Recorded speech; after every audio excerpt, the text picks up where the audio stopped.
Hello viewers, আসসালামু আলাইকুম। আজকে আমি এখানে শেখাবো সালোয়ারে কিভাবে কলি দিতে হয়।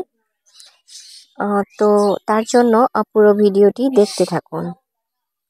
তো ফার্স্ট অফ অল আমি এখানে সালোয়ারটি কেটে নিয়েছি এবং কলিটিও কেটে নিয়েছি। তো আমি মাপটা দেখিয়ে দিচ্ছি এখানে।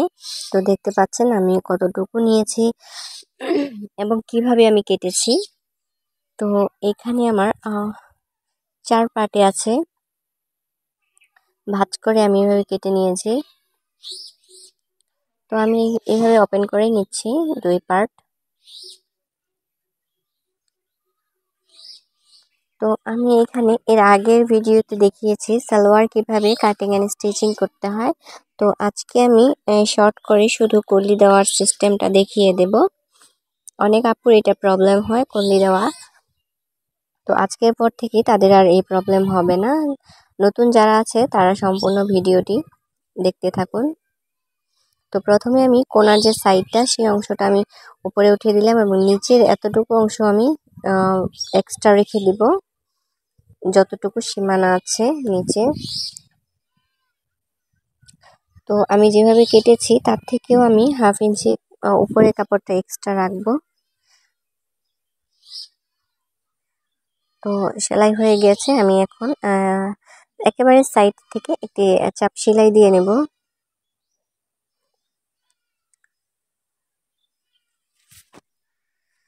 তো চাপ সেলাই আমি দিয়ে নিচ্ছি। অনেকে এটি তৈরি করতে পারেন না। অনেক যারা হেলদি আপু আছে তারা কোয়ালিটি আরও বড় নিতে পারেন, বা প্রয়োজনে আপনারা কোয়ালিটি আরও ছোট নিতে পারেন। সেটা আপনাদের ইচ্ছা অনুযায়ী নেবেন এবং কাস্টমারের ইচ্ছা অনুযায়ী নেবেন। আমার চ্যানেলটি এখনও যারা সাবস্ক্রাইব করেননি তারা প্লিজ আমার চ্যানেলটিকে সাবস্ক্রাইব করবেন এবং পাশে থাকা বেল আইকনটিতে ক্লিক করে দিবেন, যাতে ভিডিও সবার আগে আপনার কাছে পৌঁছে যায়। তো আমি আরেক পার্টে যে কাপড় আছে সেটা এইভাবে উপরে বসিয়ে তারপরে আমি আরেকটা সেলাই দিয়ে নিচ্ছি। তো পুরো ভিডিওটি মনোযোগ দিয়ে দেখুন, তাহলে বুঝতে পারবেন। দুইটার মধ্যে আমি জয়েন দিব। তো এইভাবে কলির কাপড়টাতে 1/2 ইঞ্চি কাপড় এক্সট্রা স্টিচিং করে তারপরে এভাবে ঘুরিয়ে দেন আমি সেলাইটা কমপ্লিট করব। এখন আমি সেম ভাবে আরেকটা চাপ সেলাই দিয়ে দিব।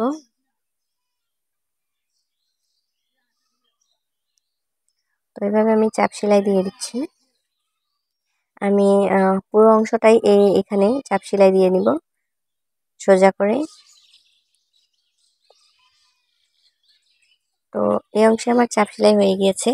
এক পার্টের আমি জয়েন দিয়ে নিয়েছি।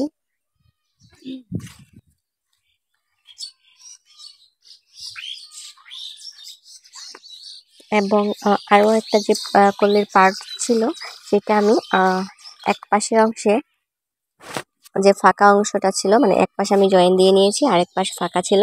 তো সেই অংশে আমি আগের নিয়মে এইভাবে জয়েন দিয়ে নিচ্ছি, যেভাবে শুরুতে দিলাম। তো আপনারাও এইভাবে বাসায় ট্রাই করবেন। আই হোপ বুঝতে পেরেছেন বা আমি বোঝাতে পেরেছি। আর না বুঝলে অবশ্যই কমেন্টে বলবেন, আমি চেষ্টা করব ভালোভাবে বুঝিয়ে দেওয়ার জন্য। তো জয়েন দেওয়ার পরে আরেকটা পার্ট যে ছিল, মানে 2 পার্ট আমি এখন জয়েন দিয়ে নেব। এভাবে 2 পার্ট ধরে আমি ঠিক সেম নিয়মে সেলাইটা দিয়ে দেব এইভাবে। তবে অনেক অল্প সময়ের মধ্যে এভাবে আপনারা করে দিতে পারেন। তো আমার মনে হয় এটা অনেক ইজি মেথড, আপনারা বাসায় ট্রাই করবেন। তো এইভাবে আমি পুরো কাপড়টিকে এইভাবে চাপ সেলাই দিয়ে নেব।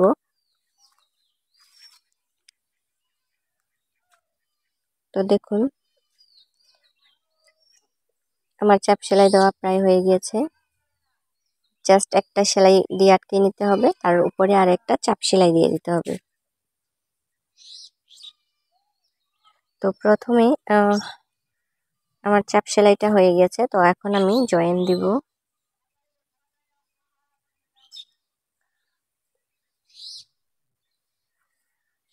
দেখুন আমি এভাবে চাপ সেলাই দেওয়ার পরে আমার এই অবস্থা। তো আমি এখন জয়েন দিয়ে নিলাম এবং এক্সট্রা যে কাপড় এবং সুতা ছিল সেই অংশটুকু আমি কেটে নিব। ভিডিওটি ভালো লাগলে অবশ্যই লাইক কমেন্ট শেয়ার করবেন, and thank you for the watching. Tata.